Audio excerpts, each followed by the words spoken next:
ونعوذ بالله من شرور أنفسنا وسيئات أعمالنا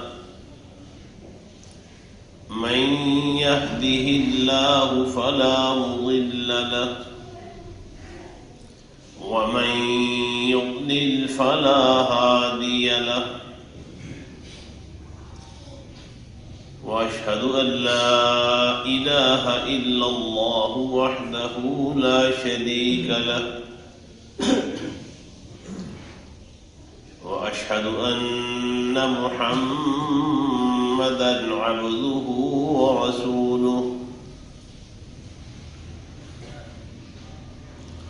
يا أيها الذين آمنوا اتقوا الله حق تقاته ولا تموتن إلا وأنتم مسلمون يا أيها الناس اتقوا ربكم الذي خلقكم من نفس واحدة وخلق منها زوجها وبث منهما رجالا كثيرا ونساء واتقوا الله الذي تساءلون به والأرحام إن الله كان عليكم رقيبا يا أيها الذين آمنوا اتقوا الله وقولوا قولا سديدا يصلح لكم أعمالكم ويغفر لكم ذنوبكم ومن يطع الله ورسوله فقد فاز فوزا عظيما اللهم صل على محمد وعلى آل محمد كما صليت على إبراهيم وعلى آل إبراهيم إنك حميد مجيد اللهم بارك على محمد وعلى آل محمد كما باركت على إبراهيم وعلى آل إبراهيم إنك حميد مجيد أما بعد فإن خير الحديث كتاب الله وخير الهدي هدي محمد صلى الله عليه وسلم وشر الأمور محدثاتها وكل محدثة بدعة وكل بدعة ضلالة والضلالة في النار سبحانك لا علم لنا إلا ما علمتنا إنك أنت العليم الحكيم اللهم انفعنا بما علمتنا وعلمنا ما ينفعنا وزدنا علما الحمد لله على كل حال ونعوذ بالله من حال أهل النار رب أعوذ بك من همزات الشياطين وأعوذ بك رب أن يحضرون أعوذ بالله السميع العليم وبوجهه الكريم وسلطانه القديم من الشيطان الرجيم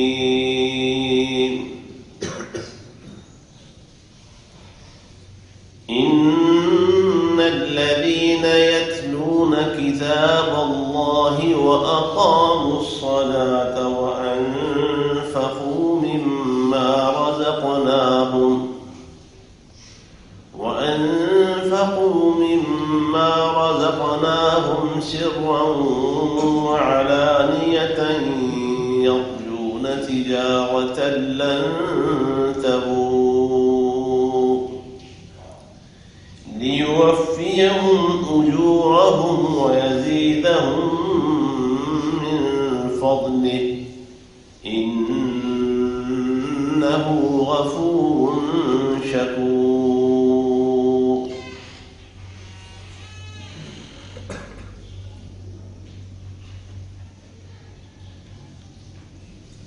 یہ حقیقت ہے کہ جو لوگ اللہ کی کتاب کی تلاوت کرتے ہیں، یہ کرسیاں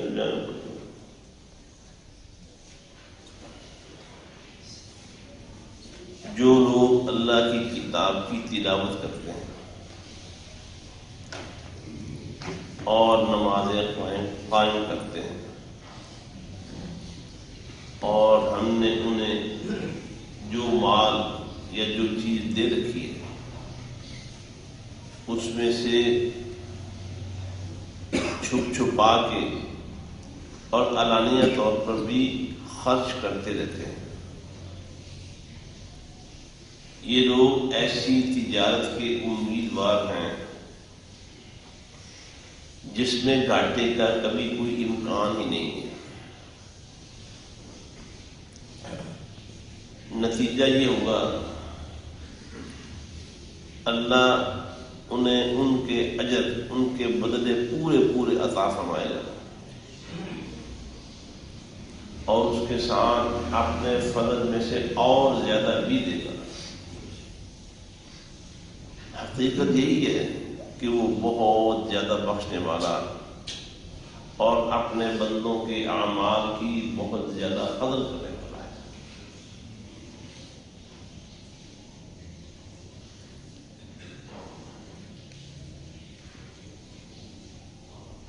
دنیا میں کاروباری لحاظ سے ہم یہ دیکھتے ہیں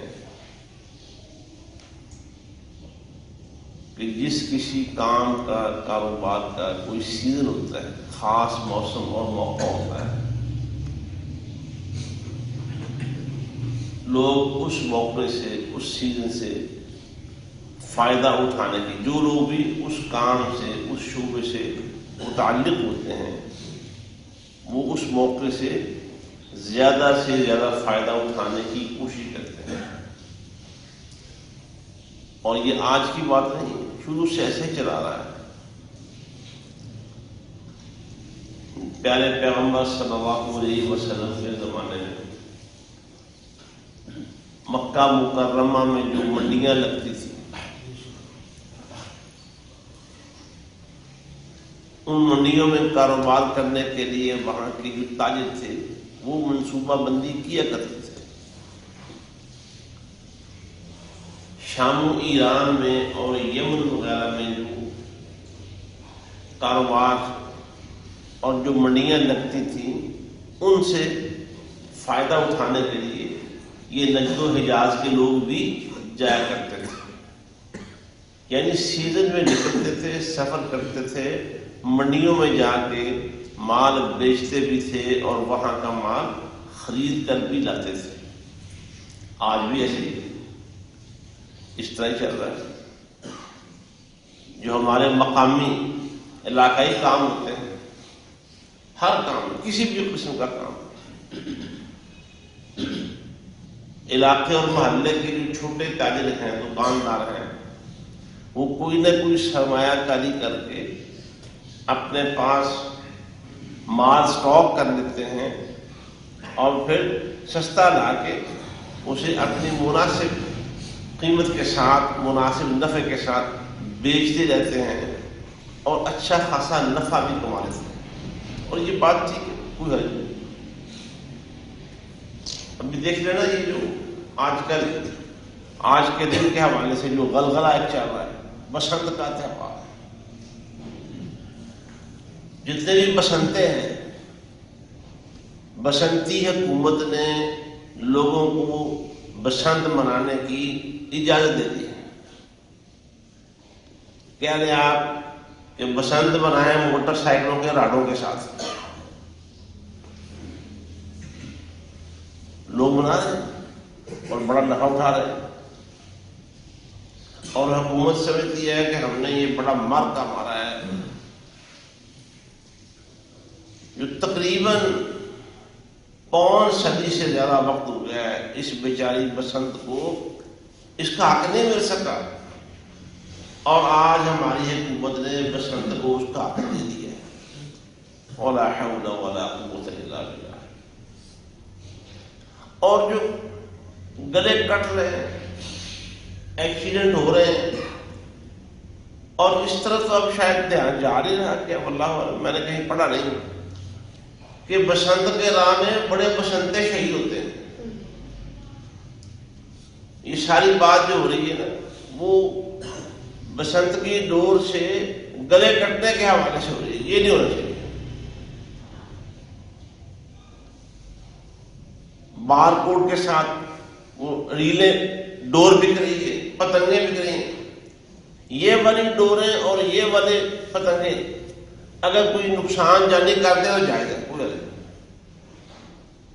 جیسے دیکھیں نا موٹر سائیکل اور گاڑی کا لائسنس رکھنے والا اگر کہیں ایکسیڈنٹ کی وجہ سے اس کی گاڑی سے اس کی موٹر سائیکل پہ کہ کوئی بندہ بھی مر جائے گا تو اس کے پاس چونکہ لائسنس ہے اس کے لیے گنجائش ہے. اور اگر کوئی بے لائسنسا بندہ گزر رہا ہے اور مخالف سمجھ سے کسی دوسرے شخص نے آ کے اس کو ہٹ کر دیا ہے تو سارا قصور وہ صحیح جانے والے کا نہیں، اس کا قصور ہے نہیں حقیقت میں، لیکن رانگ سائڈ سے آنے والے شخص کا بھی سارے کا سارا گناہ اس کے اوپر ڈال دیا. یہ لائسنس کی کرامات حکومت نے اجازت دے دی، لہٰذا جائز ہے. لیکن یاد رکھیں میں یہ ضمن میں بات کر رہا ہوں،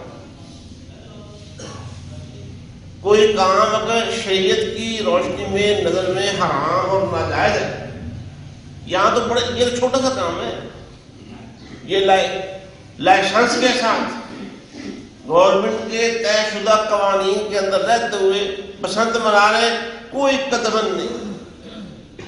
تو آج صبح فجر کی نماز پڑھنے کے بعد سورج شروع ہو چکا تھا، ہم آرام کے لیے لیٹ گئے تو ہمارے گھر کا 2 دفعہ دروازہ کھٹکا. وہ ہمارے بھائی عبدالرحمان صاحب ہیں، میں نے ان سے کہا یار جو چیک کرے کون ہے بھائی؟ کہتے نوجوان ہیں 2، کہتے ساڈا گڈا چھت تے ڈگ گیا سی ہو جانا. یہ سوچا انہیں اپنی جوانی پر کوئی ترس نہیں آتا. لوگوں کی چونکہ گورنمنٹ نے اجازت دے دی ہے، کل کھیلنے کا موقع ملا ہوا.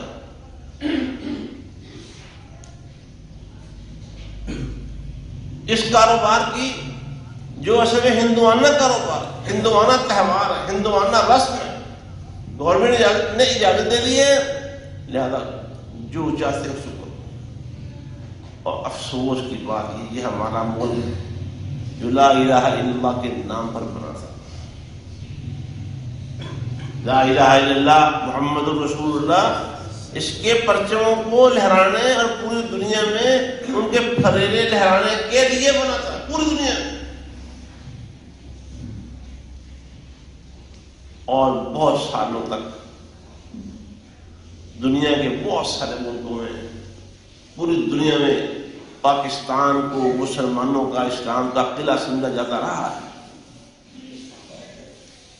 یہ پرویز مشرفی دور تک، اس کے دور میں جو یہاں تبدیلی آئیں، اس وقت تک دنیا کے بہت سارے ممالک میں یہ تصور کیا جاتا تھا کہ پاکستان لا الہ الا اللہ کی وجہ سے بنا ہے، اس کی خاطر بنا ہے، تو یہ پوری دنیا کے مسلمانوں کے لیے اور اسلام کے لیے ایک مضبوط قلعہ ہے.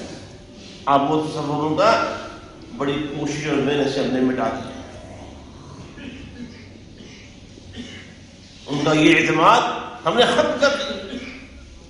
اور یہاں اس ملک میں تو بدکاری کے اڈے سرکاری اجازت سے کھلے ہوئے ہیں، شراب کے لائسنس اور پرمٹ گورنمنٹ کی طرف سے ملتے ہیں اور یہ جائز۔ یہ جتنی منشیات وغیرہ کی پکڑ دکڑ ہوتی ہے اخبارات میں آ جاتا ہے، وہ اس لیے آ جاتا ہے کہ وہ گورنمنٹ کی اجازت اور لائسنس کے بغیر چونکہ کر رہے ہوتے ہیں، ان کو پکڑ لیا جاتا ہے۔ لائسنس کے ساتھ کریں آپ، پرمٹ کے ساتھ کریں، کوئی آپ کو پوچھنے والا نہیں۔ بدکاری کے اڈے کھلے ہوئے، اسمگلنگ کا کام گورنمنٹ کے لوگوں کی افسران کی چھتری کے نیچے رہتے ہوئے کریں، اور جس چیز کی مرضی اسمگلنگ کا۔ ابھی لوگ ہمیں کہتے ہیں کہ سعودی حکومت نے حج کے لیے عورت کے ساتھ محرم کی پابندی ختم کر دی، عورتوں کے لیے عورتیں جا سکتی ہیں۔ ہمیں لوگ بتاتے ہیں اللہ کے رسول صلی اللہ علیہ وسلم نے جب یہ فرما دیا کہ جو عورت اللہ اور قیامت کے دن پر ایمان رکھتی ہے وہ اپنے محرم کے بغیر ایک دن رات کے سفر کے لیے بھی روانہ نہیں ہو سکتی۔ جو ملت ابراہیمی ہے وہ یہی ہے کہ اللہ کا حلال کرتا حلال ہے، اور جس چیز کو اللہ نے حرام کر دیا وہ حرام ہے۔ ہر کہیں حرام ہے، ہر دور میں حرام ہے، ہر ملک اور قوم کے لیے حرام۔ جو کلمہ پڑھنے والے لا الہ الا اللہ محمد رسول اللہ صلی اللہ علیہ وسلم کا دم بنے ہے، بات لمبی ہوگی تو نکل گئی۔ یہ جو سیزن ہوتا ہے کاروباری نفع کمانے کا، لوگ اس کے لیے پلاننگ کرتے ہیں، منصوبے بناتے ہیں، تیاری کرتے ہیں۔ اور یہ میں عرض کر رہا تھا کہ شرعی حدود کے اندر رہتے ہوئے یہ جائز، اسلام سے پہلے بھی ہوتا تھا، رسول اللہ صلی اللہ علیہ وسلم کے زمانے میں بھی ایسا ہوتا تھا، اب بھی ہو رہا ہے۔ تو بھائیو سوچنے کی بات یہ ہے، اور کے لیے میرے اور آپ کے لیے ہے کہ رمضان ہمارے سر پہ ہے، اس موقع سے فائدہ اٹھانے کے لیے اور بھرپور فائدہ حاصل کرنے کے لیے ہماری منصوبہ بندی کیا ہے۔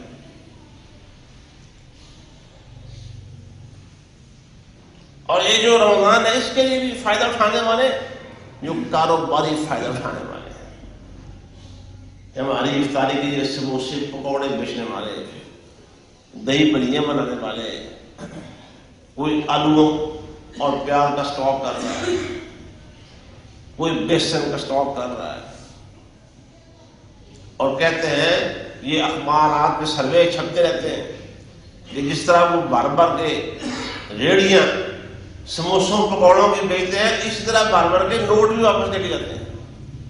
موقع ہے، سیزن، وہ روزہ رکھیں نہ رکھیں، اور غالباً اکثریت کی روزے بے روز ہوتی ہے، اکثریت روزے کے بغیر ہوتا ہے۔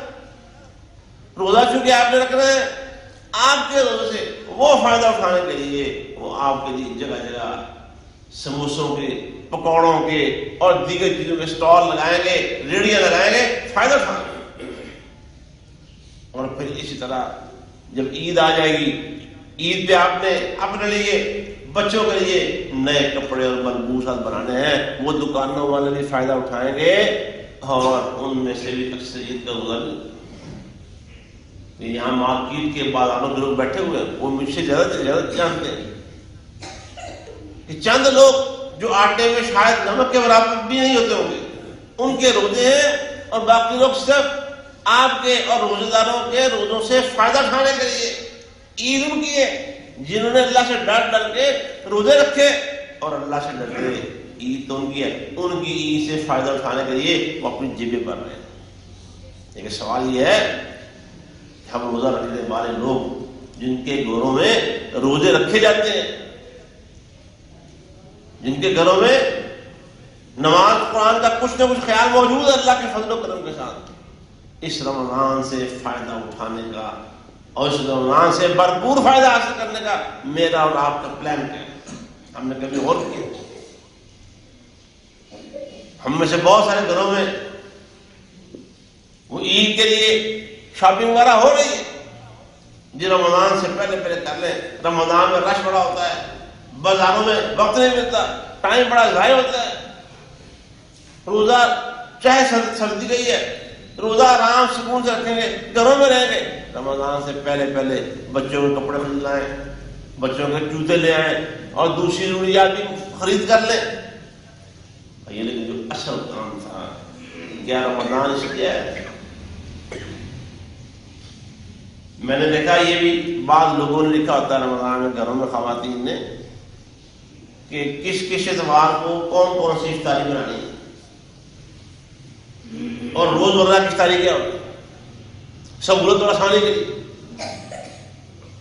کس اتوار کو ہم نے افطاری کروانی ہے اور اپنے کون سے رشتے داروں کو بلانا ہے، اور کس اتوار کو ہم نے کسی اپنے عزیز کے ہاں جانا ہے، ان سے رابطے کر کے پروگرام طے کر کے گویا جو رمضان میں اللہ سبحانہ و تعالیٰ نے جو ہمیں قرآن دیا، جو روزے رکھنے کا حکم دیا اور دیگر عبادت کا، ان کا اصل جو محور ہے وہ کیا ہے؟ وہ کھانے پینے کے پروگرام ہے، افطاریاں ہیں، سحریاں ہیں اور اس طرح باقی سے کام. اور ویسے دیکھیں میں اور آپ اس بات کو جانتے ہیں اللہ کے فضل و کرم کے ساتھ کہ یہ ساری رونقیں یہ سب نزول قرآن کی وجہ سے، قرآن نازل ہوئی. اور جس ہستی پر یہ قرآن نازل ہوا تھا وہ خود اس رمضان میں، اس مہینے میں جبریل کے ساتھ سال بھر میں جتنا قرآن نازل ہوا ہوتا تھا وہ خصوصی طور پر اللہ پر سارے فرشتوں کے سردار الروح الامین، روح القدس، وہ آسمان سے رسول اللہ صلی اللہ علیہ وسلم کے پاس آتے اور آپ ان کے ساتھ قرآن کا دور کیا کرتے تھے. اور آخری سال میں آپ نے قرآن کا 2 دفعہ دور کیا. اور آپ کے صحابہ کے سلف صالحین کے معمولات اگر ہم دیکھیں وہ بڑے عجیب و غریب تھے.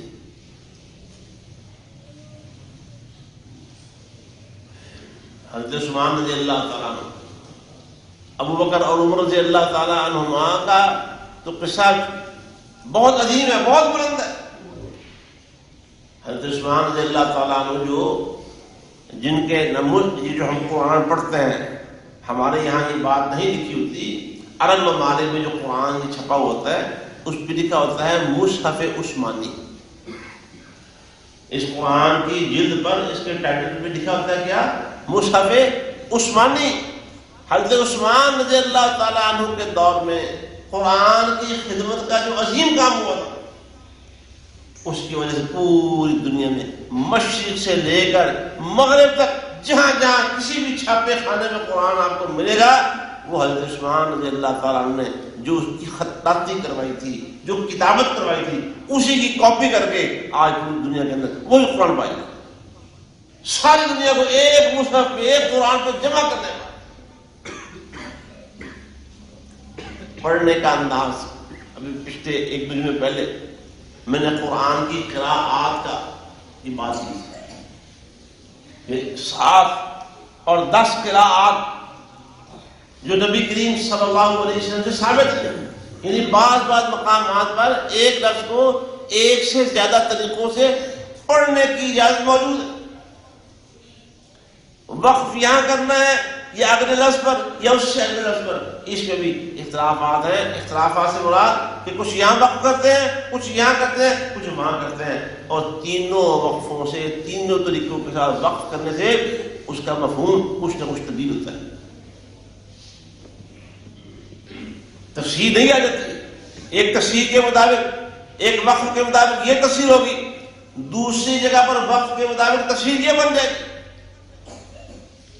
لیکن ان سارے جو قراءات اور اوقاف وغیرہ ان کو ایک طریقے کے اندر جمع کر لیں. میں ایک چھوٹی 2 مثالیں آپ کو دیتا ہوں اگر آپ اپنی طبیعت سے کوئی گرانی محسوس نہ کریں. یہ ابراہیم لفظ آپ دیکھیں کہ قرآن میں سورہ بقرہ میں اس کی خطاطی کا انداز اور ہے، باقی پورے قرآن میں اس کی خطاطی کا انداز اور ہے. اس کی وجہ اس کی قرأت کا فرق ہے. سورہ بقرہ کے مطابق اس کو ایک سے زائد طریقوں سے پڑھا جا سکتا ہے، اور باقی جہاں پہ دوسری خطاطی ہوگی وہاں اسی ایک طریقے سے پڑھا جائے گا. حضرت عثمان نے کیا کام کیا ہے کہ دونوں طریقوں سے پڑھنے کو ممکن بنانے کے لیے اس کے مطابق اس کی قرأت کرتا ہے، اس کی خطاطی کرتا ہے. ایسی لفظی کتاب ہے. کتاب اردو میں آپ لفظی کتاب لکھتے ہیں، تے اور بے کے درمیان الف ہوتا ہے. قرآن میں تے اور بے کے درمیان الف نہیں ہوتا، صرف کھڑی تے اور کھڑی زبر ڈال دیتے. یہ علماء قراءت بیٹھے ہوئے ہیں، حافظ ابو بکر وغیرہ، وہ یہ بتائیں گے آپ کو کہ اس طرح کیوں لکھا جاتا ہے. قرآن میں 4 جگہ ایسی ہیں جن پہ کتاب کا الف کے لکھا ہوا ہے، صرف 4 جگہ. 4 مقامات پر کتاب کو اس طرح لکھا ہوا ہے جیسے آپ اردو میں لکھتے ہیں. یہ سارا کام، یہ ساری خدمت سیدنا عثمان رضی اللہ تعالیٰ عنہ. تو بات ان کی قرآن سے محبت کی ہوتی ہے. وہ جب بیت اللہ آتے تھے نا مکہ مکرمہ، تو حتیم میں کھڑے ہو کے ایک رات میں ایک وطر کے اندر کھڑے ہو کے پورا قرآن پڑھ دیتے تھے. پورا الحمدللہ سے لے کر والناس پورا قرآن ایک رات میں وطروں کی ایک رکعت کے اندر حتیم میں کھڑے ہو کے پڑھتے تھے. انسان جو بتائیے کیسے. اور وہ قرآن بہت قرآن سے ان کو بڑی محبت ہے. قرآن کی تلاوت، اچھا اگر ان کی خلافت کی فتوحات کو دیکھیں، ان کی مصروفیات کو دیکھیں، ان کی خدمات اور ان کے کام کو دیکھیں، تو بندہ حیران ہوتا ہے کہ یہ قرآن پڑھتے تھے کہ وہ خلافت بھی کرتے تھے. قرآن کے ساتھ ان کا شبد دیکھیں تو لگتا ہے کہ ان کو قرآن پڑھنے سے کبھی فرصت ملتی تھی نہیں.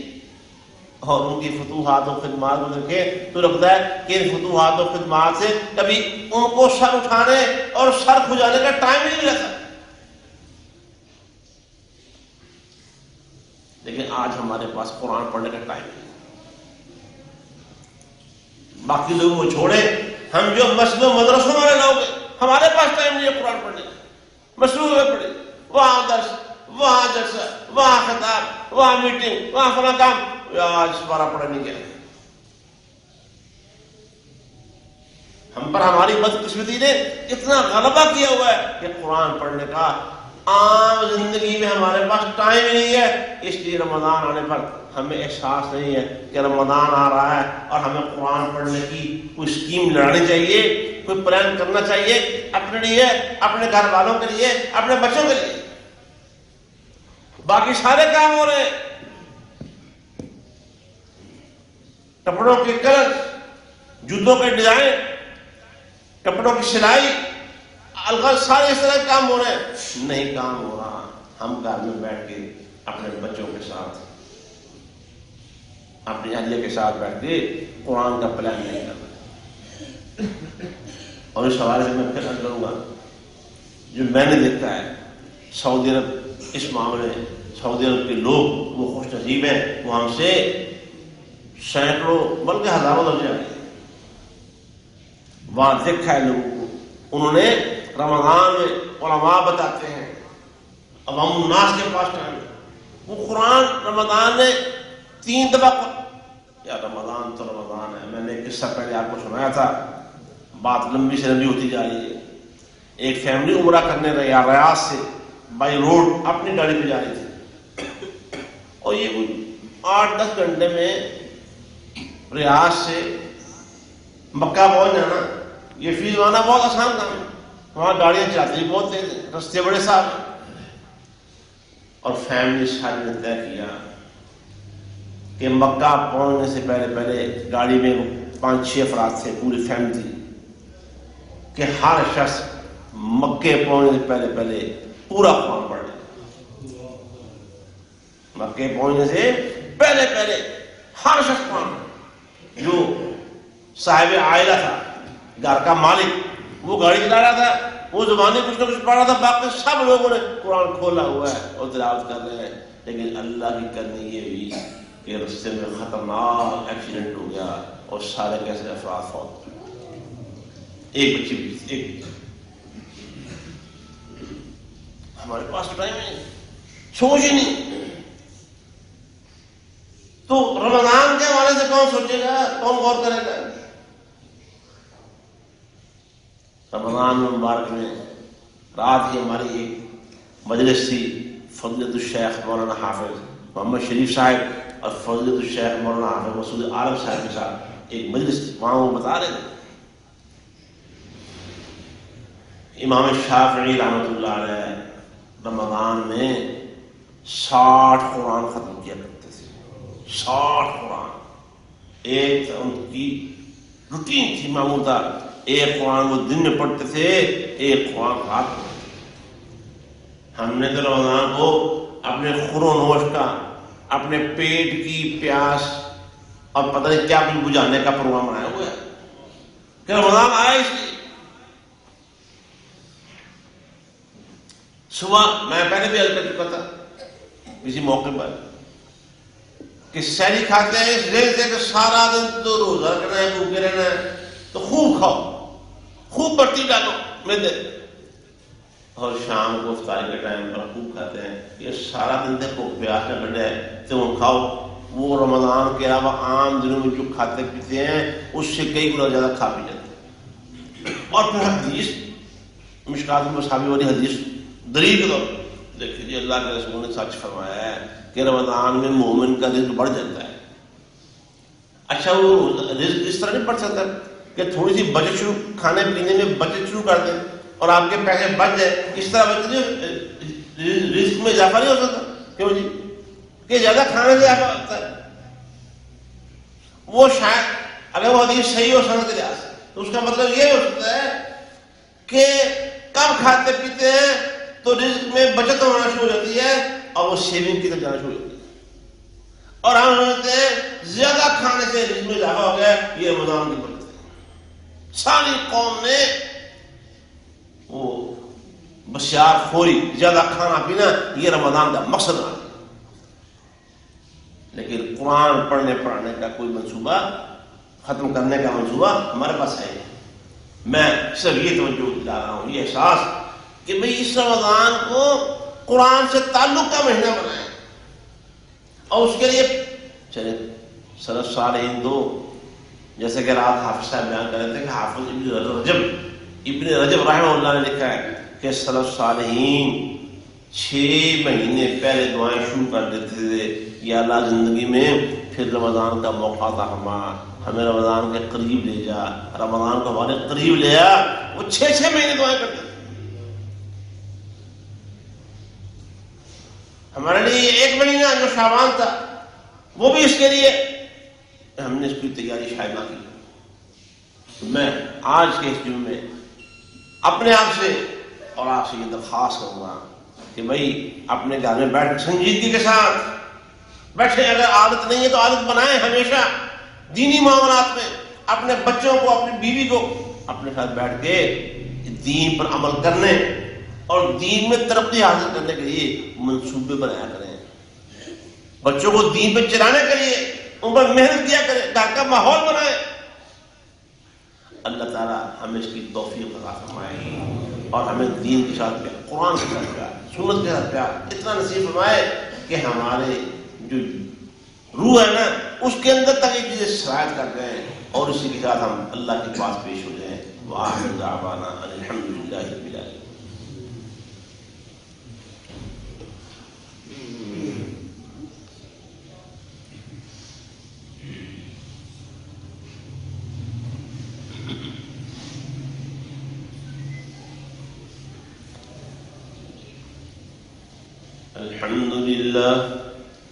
الحمد لله نحمده ونستعينه ونستغفره ونعوذ بالله من شرور أنفسنا وسيئات أعمالنا.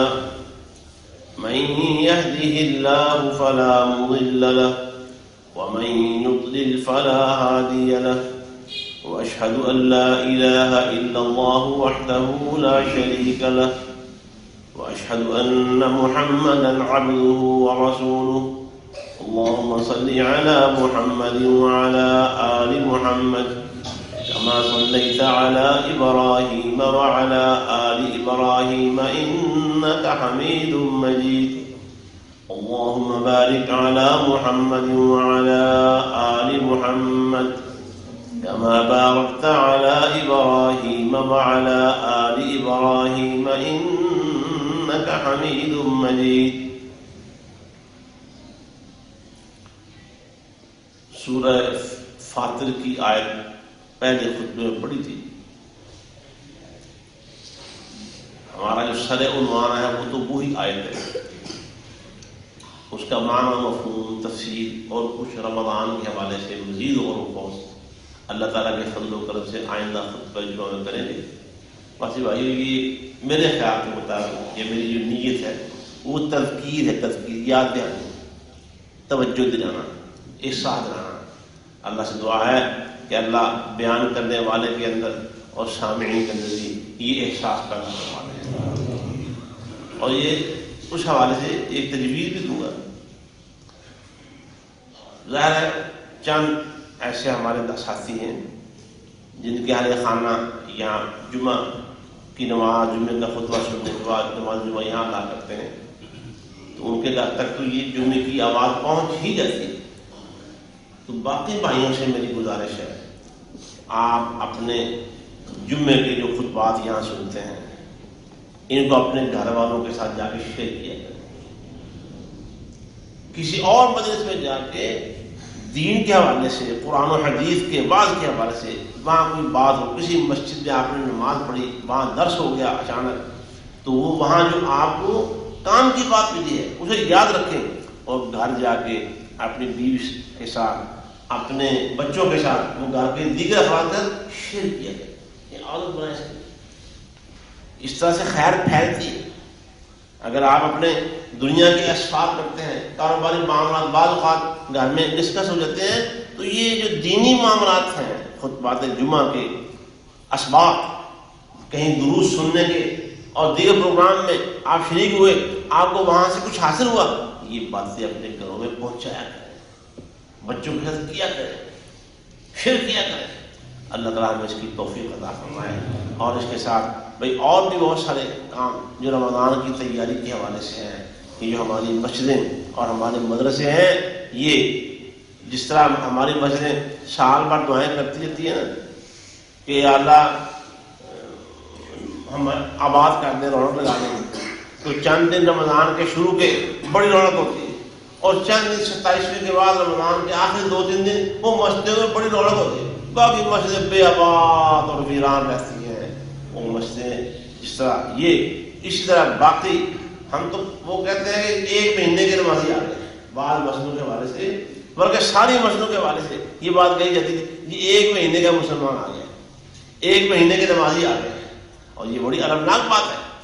تو 12 مسجدیں وہ آپ کے مالی تعاون کی بھی منتظر رہتی ہیں ہر وقت ادارے. اور یہاں میں پھر اللہ کی نعمت کے طور پہ عرض کر رہا ہوں، یہ اس مسجد پر، ہمارے ادارے پر، اور انشاءاللہ اس کے ساتھ آپ سب پر بھی اللہ کا احسان ہے. اس مسجد میں امت مسلمہ کی خدمت کا ایک مثالی اور معیاری کام ہو رہا ہے. یہ عام مسجدوں میں پیسے دینے کے برابر نہ سمجھیں.